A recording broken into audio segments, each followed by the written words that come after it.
hello hello आमा मैले त्यहाँ पैसा पठाइदिएको थिएँ आयो हेर्नु त एकचोटि आयो पैसा त आयो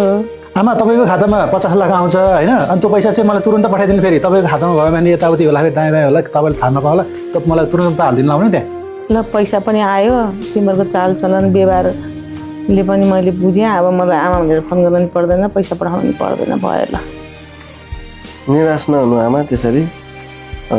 सबै कुरा उनीहरूले नि महसुस गर्छ पछि सबै कुरा थाहा पाउँछ त्यसपछि सबै कुरा ठिक हुन्छ अहिले पिर नगर्नुहोस् तपाईँ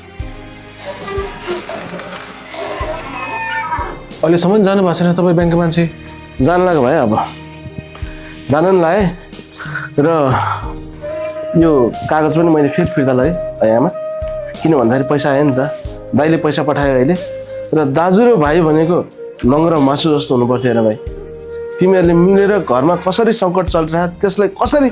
निष्कर्षमा लिएर नि हो त्यो काम गर्नु पर्थ्यो तर आज एउटा आमालाई यतिसम्म दुखी बनाएर तिमीहरूले एकदम गलत गरेछ जुन आमाले यत्रो वर्ष हुर्कायो स्याहार्यो 9 महिना कोखमा राखेर जन्म दियो त्यो आमाको लागि अहिले दाजुभाइसँग चाहिँ यति पनि माया दया भन्ने छैन है कसको लागि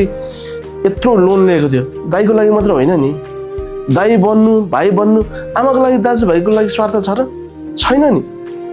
तर त्यस्तरी सोच्नु हुँदैन थियो र यो उमेरसम्म पुगिसकेपछि बुवा आमाले कसरी बस्नुपर्छ के गरी बस्नुपर्छ भनेर छोराहरूले चाहिँ ध्यान दिनु पर्थ्यो ठिकै छ आमा म जान्छु पिर नगर्नुहोस् कुनै दिन छोराहरूको अवश्य आँखा चाहिँ खुल्नेछ